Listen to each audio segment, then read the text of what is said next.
ચાલાક શિયાળ. એક સમયની વાત છે. એક ગાઢ જંગલમાં એક ચાલાક શિયાળ રહેતું હતું. એક દિવસ એ જંગલમાં ખોરાકની શોધમાં નીકળી પડ્યું. ફરતા ફરતા એણે એક હાથીનું મૃત શરીર જોયું. ભોજન મળવાની ખુશીમાં એ હાથીની નજીક આવ્યું. એના દાંતોથી એણે હાથીને ચાવવાનો પ્રયત્ન કર્યો, પણ હાથીની ચામડી ખૂબ જ કઠણ અને જાડી હોવાના કારણે એને માંસ ખાવામાં સફળતા ન મળી. થાકીને એ શિયાળ હાથી પાસે જ બેસી ગયું. હવે શું કરું? એકાએક એની સિંહની ગર્જના સંભળાઈ.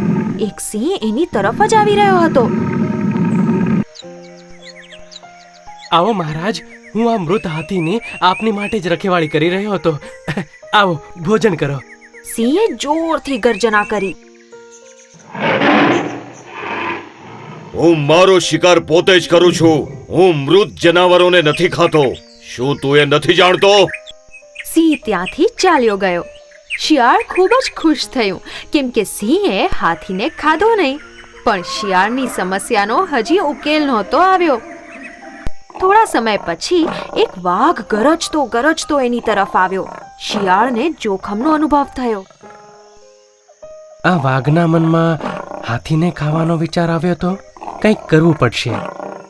વાઘના નજીક આવતા જ શિયાળે ગભરાતા સ્વરે કહ્યું, કૃપા કરી ચાલ્યા જાઓ અહીંયાથી.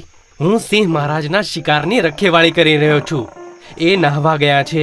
એમણે કહ્યું છે કે જો કોઈ વાઘ અહીંયા આવે તો હું એને રોકીને રાખું, જેથી એ એને મારી નાખે. એમણે જંગલના બધા વાઘોને મારી નાખવાની પ્રતિજ્ઞા કરી છે. એ તમને મારી નાખશે. ભાગી જાઓ અહીંયાથી. એ સાંભળી વાઘ ગભરાઈને ત્યાંથી ચાલ્યો ગયો.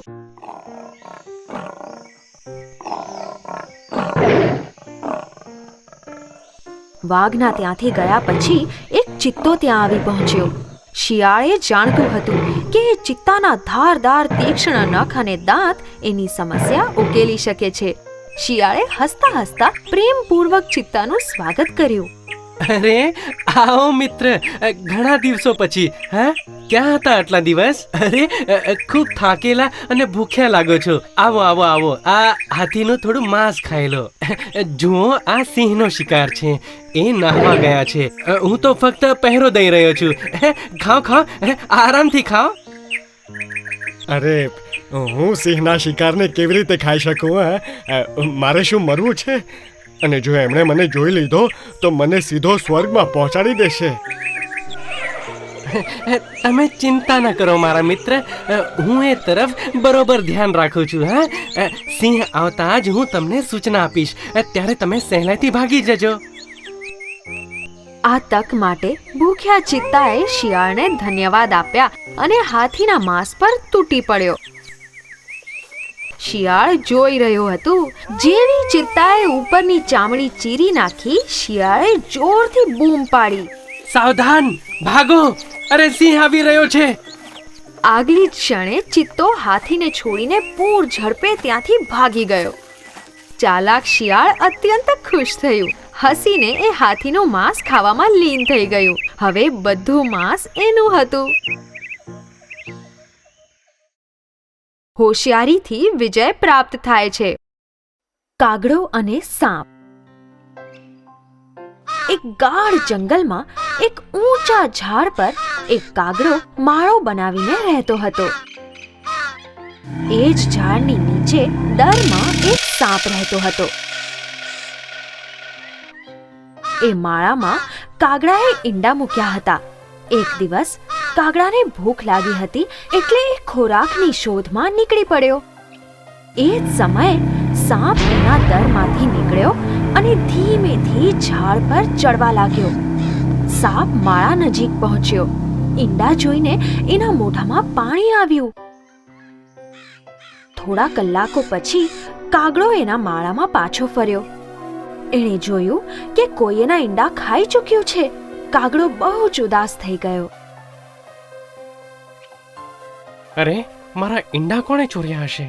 એ ચોરને તો પકડવો જ પડશે. કાગડાએ બીજી વાર ઈંડા મૂક્યા.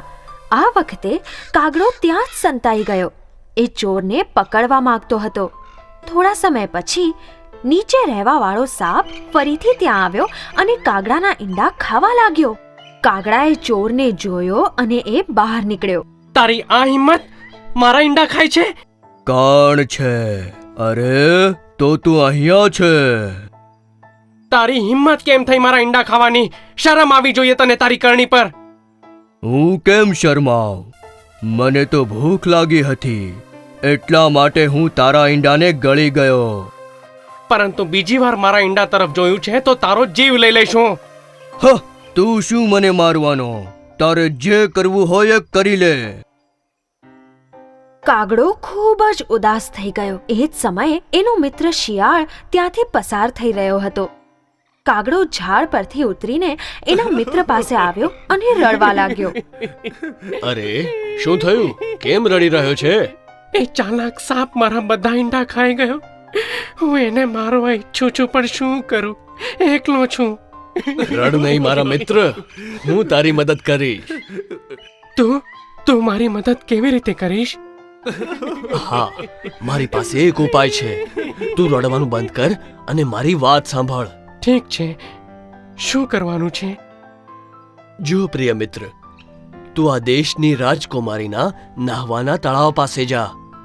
એ નાહવાની પહેલા ગળાનો હાર ઉતારીને કિનારા પર મૂકે છે.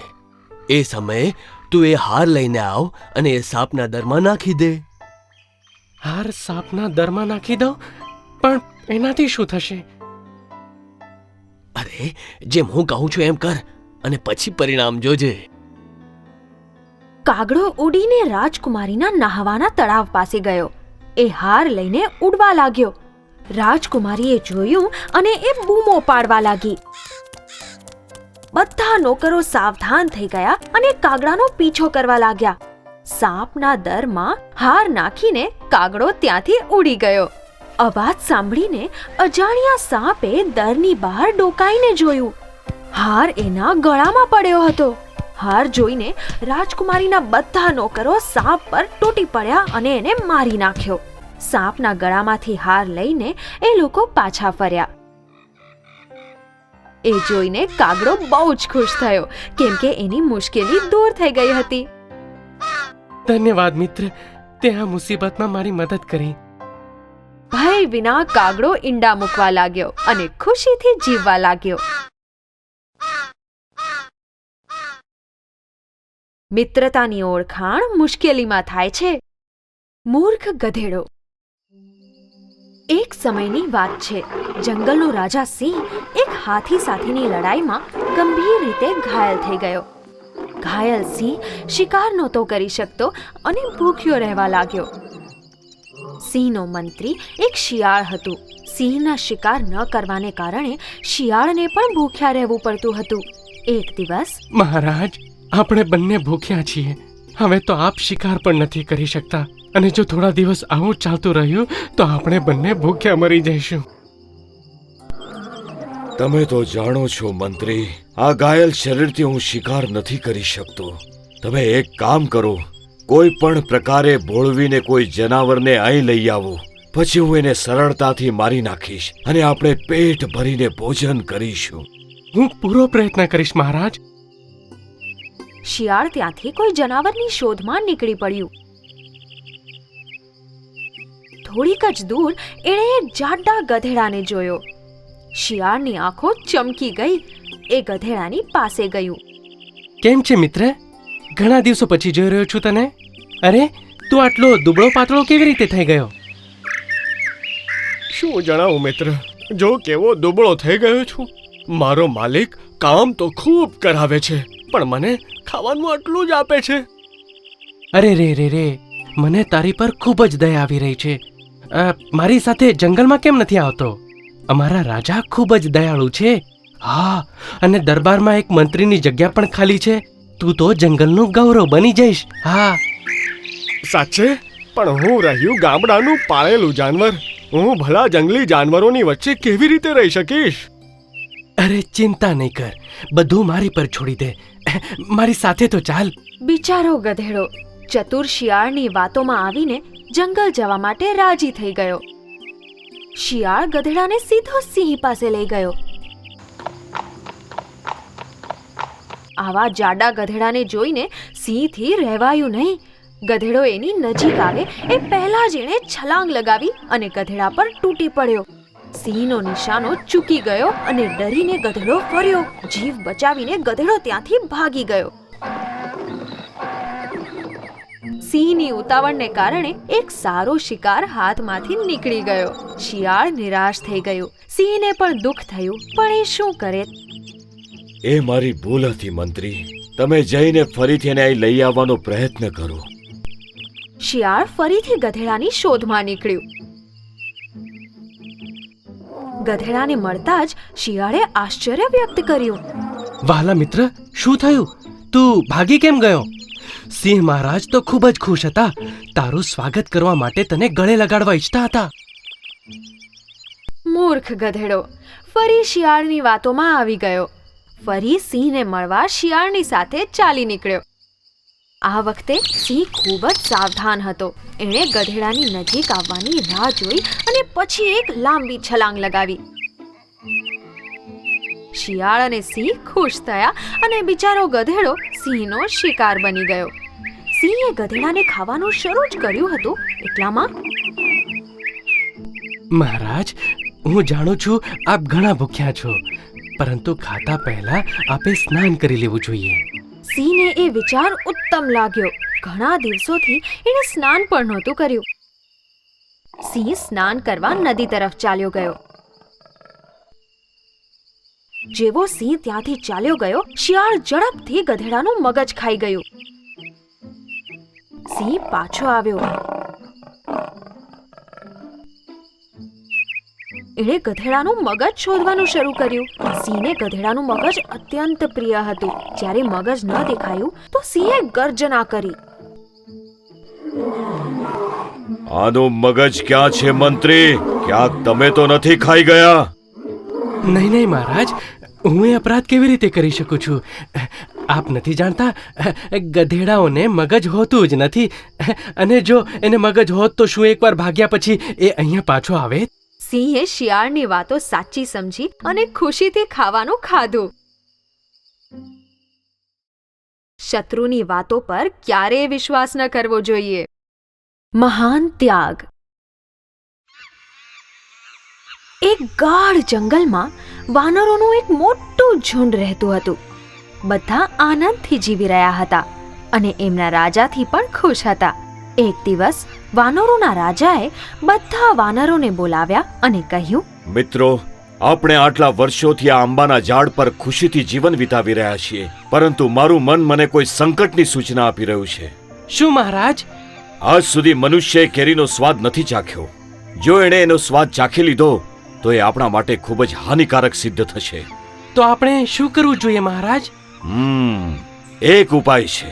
આંબાના વૃક્ષની જે પણ ડાળીઓ નદી પર નમી હોય એ ડાળીઓમાંથી કેરીઓ તોડી લો.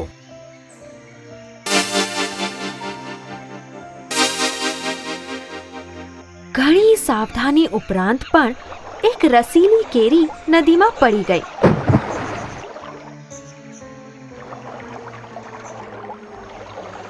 અરે, આ શું છે? કદાચ મારો મિત્ર આને જાણતો હશે.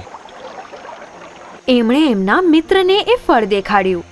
જુઓ, આ મને માછલીઓની સાથે નદીમાંથી મળ્યું. આ અત્યંત સ્વાદિષ્ટ છે. મેં આવું ફળ પહેલા ક્યારેય નથી જોયું. હું કહું છું અને મહારાજ પાસે લઈ જા. કદાચ એ જ યોગ્ય રહેશે. એ માછીમાર રાજમહેલની તરફ નીકળી પડ્યો. મહારાજ, આ ફળ મને નદીમાં માછલીઓની સાથે મળ્યું. આ શું છે મંત્રી? અને અમ્રફળ કહે છે મહારાજ. આ અત્યંત સ્વાદિષ્ટ હોય છે. પણ આ ફળ ઉગે છે ક્યાં? આ જંગલોમાં ઝાડ ઉપર ઉગે છે મહારાજ. ઠીક છે મંત્રી, કાલે અમે ત્યાં જઈશું. જવાની તૈયારીઓ કરો. જેવી આજ્ઞા મહારાજ. આગલા દિવસે સવારે રાજા એમના સૈનિકો સાથે જંગલ જવા રવાના થઈ ગયા.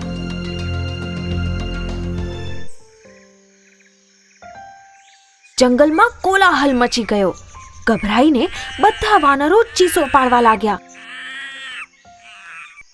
આ અવાજ કેવો છે? વાંદરો છે મહારાજ. સૈનિકોને કહો કે આજે કેરીની સાથે વાંદરાનું માંસ પણ ખાઈશું. બધા વાનરો દોડવા લાગ્યા. સૈનિકો વાનરોનો શિકાર કરવા લાગ્યા. મહારાજ, એમણે આપણી પર આક્રમણ કરી દીધું. અમને બચાવો. અરે અરે, ધીરજ રાખો, ધીરજ રાખો. મને વિચારવા દો. બસ જેમ હું કહું છું એમ કરો. બધા જલ્દીથી નદી પાસેના ઝાડ પર પહોંચી જાઓ. બચવા ઈચ્છો છો તો જલ્દી કરો. જલ્દીથી પેલી લાંબી ડાળીનો એક છેડો ઝાડ સાથે બાંધો અને બીજો મારી કમર સાથે. હું નદીની પાર જઈને ડાળી પકડીને ઊભો રહીશ. વાનરોના રાજાએ એક લાંબી છલાંગ મારી અને નદી પાર એક વૃક્ષની ડાળીને પકડી. એણે જોયું કે ડાળી નાની છે તો એણે ડાળીને પકડીને હિચકવાનું શરૂ કર્યું. વાનરો એક એક કરીને નદી પાર કરવા લાગ્યા.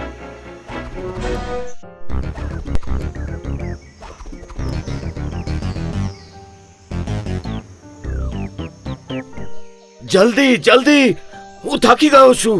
વધારે સમય સુધી નહીં પકડી શકું. ઝુંડમાં એક ક્રૂર વાનર પોતે રાજા બનવા ઈચ્છતો હતો. બસ આ જ તક છે મારા રાજા બનવાની. હવે મારે રાજાને મારવો જ પડશે. એ વાનરે જલ્દીથી નદી પાર કરી અને ઝાડ પર ચડતા જ વાનરોના રાજાને જોરથી ધક્કો મારીને નીચે પાડી દીધો.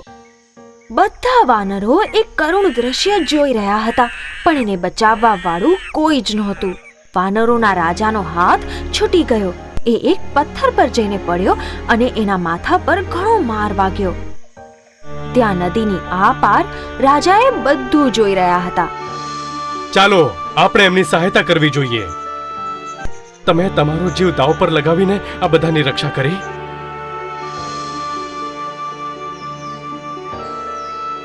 તમને માર વાગ્યો છે, તમારો ઉપચાર થવો જોઈએ. તમને અત્યંત પીડા થઈ રહી છે.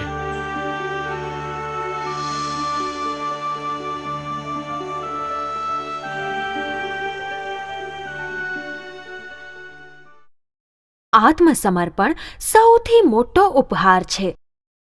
સસલું અને કાચબો. એક સમયની વાત છે. એક જંગલમાં 3 મિત્રો રહેતા હતા. વરુ, સસલું અને કાચબો. એ ત્રણે રોજ એક જગ્યાએ મળતા. વરુ અને સસલું સૌથી પહેલા પહોંચતા હતા, પણ કાચબો હંમેશા મોડો આવતો હતો. સસલું હંમેશા કાચબા ઉપર હસતું હતું. એક દિવસ, અરે તું કેટલો આળસુ છે, મારી જેમ ઝડપથી ચાલ્યા કર. સસલાની આ વાત વરુને બિલકુલ સારી નહોતી લાગતી. એની સાથે એવી વાત નહીં કર. સાચું કહું તો તું ક્યારેય દોડવામાં એની સાથે જીતી જ નહીં શકે. એ કાચબો શું હરાવાનો મને? એમ આટલો અહંકાર? ચાલો એક દોડવાની પ્રતિયોગિતા રાખીએ. જોઈએ છીએ કોણ જીતે છે. સસલું અને કાચબો એ વાત પર સહમત થયા. એમણે આરંભ અને અંતનું સ્થાન નિશ્ચિત કર્યું. પ્રતિયોગિતા શરૂ થઈ. સસલું બહુ ઝડપથી દોડવા લાગ્યું, પણ કાચબો ધીમે ધીમે પાછળ આવી રહ્યો હતો. સસલું ઉતાવળમાં ખૂબ જ ઝડપથી દોડી રહ્યું હતું. કાચબો મંદ ગતિએ પણ દ્રઢ નિશ્ચય અને એકાગ્રતાથી એનો માર્ગ કાપી રહ્યો હતો.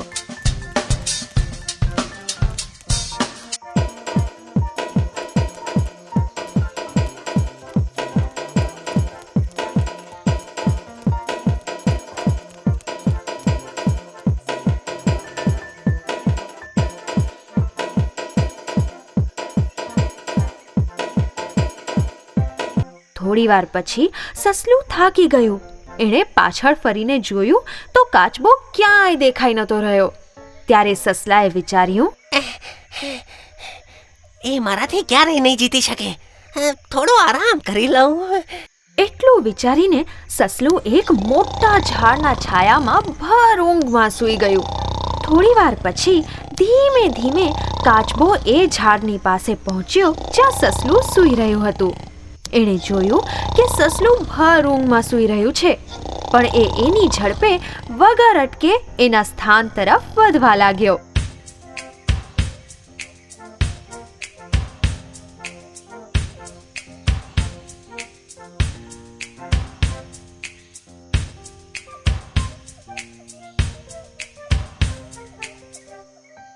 છેવટે એ એના સ્થાન સુધી પહોંચી જ ગયો. બધા જનાવરો એને અભિનંદન આપવા લાગ્યા. છેવટે તું જીતી જ ગયો. પણ સસલાનું શું થયું? ઘણી વાર પછી સસલું ઊંઘમાંથી જાગ્યું પાછળ ફરીને જોયું તો કાચબો ક્યાંય દેખાયો નહીં. એ આળસુ કાચબો તો દેખાતો પણ નથી. ભલા મારી સાથે કોણ જીતી શકે છે? એ લક્ષ્ય તરફ દોડવા લાગ્યો.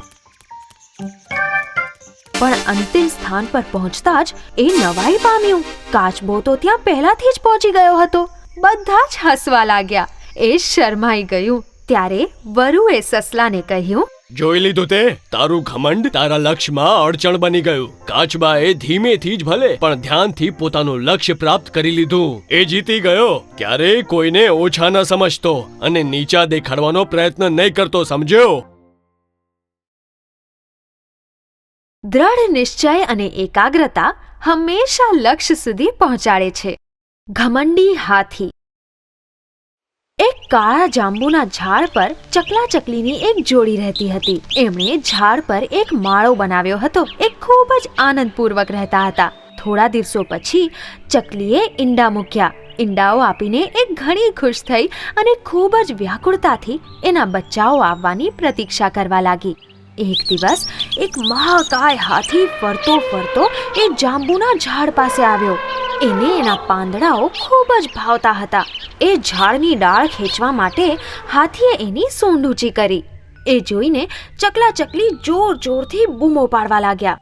ઓ હાથી મહારાજ, અમારા પર દયા કરો. આ ડાળીને નહીં ખેંચતા. અમારો માળો એના પર છે. એમાં અમારા ઈંડા પણ છે. અમે બચ્ચાઓની ઘણી વ્યાકુળતાથી વાટ જોઈ રહ્યા છીએ અને જો આપ આ ઝાડને હલાવશો તો અમારો માળો પડી જશે. બધા ઈંડા ફૂટી જશે. અમારા પર દયા કરો હાથી મહારાજ. ઘમંડી હાથીએ એની જરાય પરવા ન કરી. મારે શું લેવા દેવા તમારા ઈંડા સાથે? મને કોઈ જ પરવા નથી. મને તો બસ ભૂખ લાગી છે. એટલું કહીને હાથીએ ડાળી ખેંચી અને પછી જેવું વિચાર્યું એવું જ થયું. માળો નીચે પડી ગયો અને બધા ઈંડા તૂટી ગયા. ચકલા ચકલીને ખૂબ જ દુઃખ થયું. એ ખૂબ જ રડ્યા. ઘમંડી હાથી પાંદડાઓ ખાઈને ત્યાંથી ચાલ્યો ગયો. ચકલીની જોડીને હવે ખૂબ જ ક્રોધ આવ્યો. એમણે પ્રતિશોધ લેવાનો નિશ્ચય કર્યો. એ રડતા રડતા એમના મિત્રોની પાસે સહાયતા માંગવા ગયા. એ ઘમંડી હાથીએ અમારા ઈંડા તોડી નાખ્યા. એમનું રડવાનું સાંભળીને કાગડો, દેડકો, કીડી બધા એમને આશ્વાસન આપવા લાગ્યા. કાગડાએ સમજાવતા કહ્યું, રડો નહીં, એ ઘમંડી હાથીને અમે બરોબર પાઠ ભણાવીશું. બધાએ મળીને એ ઘમંડી હાથીને પાઠ ભણાવવાનું નક્કી કર્યું. બીજે જ દિવસે ચકલા ચકલી અને એમના મિત્રો હાથીની શોધમાં નીકળી પડ્યા. એ આખું જંગલ શોધી વળ્યા. હાથીને જોતા જ એમણે આક્રમણ કરી દીધું. કીડીએ હાથીના કાનમાં જઈને કરડવાનું ચાલુ કર્યું. ઘણા બધા ડંખ મારવાને કારણે હાથી ચક્કર ખાઈને પડી ગયો. હવે કાગડાઓનો વારો હતો. એ ઝાડની ડાળી પરથી ઝડપથી ઉડીને નીચે આવ્યા. હાથીની બંને આંખો એમની ચાંચ મારી મારીને ફોડી નાખી અને એને આંધળો બનાવી દીધો. આ અણધાર્યા આક્રમણથી હાથી ગભરાઈ ગયો. પીડાના કારણે એ ચીચિયારી કરવા લાગ્યો. એનું ગળું સુકાઈ ગયું. ફૂટેલી આંખોએ એ પાણી માટે તળાવ તરફ દોડવા લાગ્યો. હવે દેડકો આગળ વધ્યો. દેડકો એક મોટા ખાડા પાસે બેસીને જોર જોરથી ડ્રાવ ડ્રાવ કરવા લાગ્યો. દેડકાનો અવાજ સાંભળીને હાથીએ અનુમાન લગાડ્યું કે તળાવ એ તરફ હશે. હાથી એ અવાજની દિશામાં વધવા લાગ્યો અને આગલી જ ક્ષણે હાથી ખાડામાં પડીને મરી ગયો. ચકલા ચકલીએ એમના મિત્રોની સહાયતાથી એ ઘમંડી હાથી સાથે વેર વાળ્યું. હોશિયારી અને સાહસ બળથી મહત્વપૂર્ણ છે. બોલતી ગુફા. એક સમયની વાત છે. એક સિંહ ઘણા સમયથી ભૂખ્યો હતો. ઘણા સમય પછી એણે એક જનાવરનો પીછો કર્યો, પણ દુર્ભાગ્ય, એ પણ એના હાથમાંથી નીકળી ગયું. સિંહ હવે બહુ જ થાકી ગયો હતો. કોઈ શિકાર ન મળવાને કારણે નિરાશ થઈને જંગલ તરફ ચાલવા માંડ્યો. રસ્તામાં એણે એક ગુફા જોઈ. સિંહ આરામ કરવા માટે એ ગુફાની અંદર જતો રહ્યો. એણે વિચાર્યું કદાચ કોઈ જનાવર અંદર હોય તો એને પોતાનો શિકાર બનાવી લેશે. અંદર ગયા પછી સિંહે જોયું કે ગુફા તો ખાલી છે. એ અંદર રોકાઈ ગયો અને ઘણી ઉત્સુકતાથી કોઈ જનાવરના આવવાની પ્રતીક્ષા કરવા લાગ્યો. એ ગુફા એક શિયાળની હતી જે બહાર ગયું હતું. જ્યારે શિયાળ પાછું આવ્યું તો એણે જોયું કે ગુફાની બહાર કોઈ જનાવરના પગલાના નિશાન હતા જે ગુફાની અંદર જઈ રહ્યા હતા. શિયાળ વિચારમાં પડી ગયું. અરે આ કોના પગલાના નિશાન છે? લાગે છે સિંહના છે. અરે બાપરે, અને જો હું અંદર ગયો તો એ મને મારી નાખશે. પણ શિયાળ ખૂબ જ હોશિયાર હતું. એણે ગુફા તરફ જોઈને જોરથી બૂમ પાડી. ગુફા, ઓ ગુફા! ગુફા તરફથી કોઈ જવાબ ન આવ્યો. ઓ ગુફા, કંઈક તો બોલ. ગુફા છતાંય ચૂપચાપ રહી. અરે ગુફા, આજે મારી સાથે વાત કેમ નથી કરતી? શું થયું? પણ ગુફા કંઈ જ ન બોલી. જો હવે તું મારી સાથે વાત નહીં કરે તો હું પાછો ચાલ્યો જઈશ. મૂરખ સિંહે વિચાર્યું કદાચ આ ગુફા હંમેશા શિયાળની સાથે વાતો કરતી હશે. ચાલો હું જ એની જગ્યાએ જવાબ આપું છું. પછી શિયાળ અંદર આવશે અને મને પેટ ભરીને ખાવાનું મળશે. એ વિચારીને સિંહે જવાબ આપ્યો. મારા પ્રિય શિયાળ, હું તો મજાક કરતો હતો. અંદર કોઈ જ નથી. આરામથી અંદર ચાલ્યો આવ. શિયાળ સમજી ગયું કે આ તો સિંહનો જ અવાજ છે. એ સાવધાન થઈને બોલ્યું. અરે ઓ સિંહ, મને મૂરખ સમજી રહ્યો છે શું? શું હું ગાંડો છું કે અંદર આવીને તારું ભોજન બની જઈશ? હું તો ચાલ્યો, તું પણ ચાલ્યો જા. હું તારા હાથમાં નથી આવવાનો. એટલું કહીને શિયાળ ત્યાંથી ચાલ્યું ગયું અને મૂરખ સિંહ હાથ મસળતો રહી ગયો. સાવધાની અને હોશિયારી દરેક મુશ્કેલીમાં કામ આવે છે.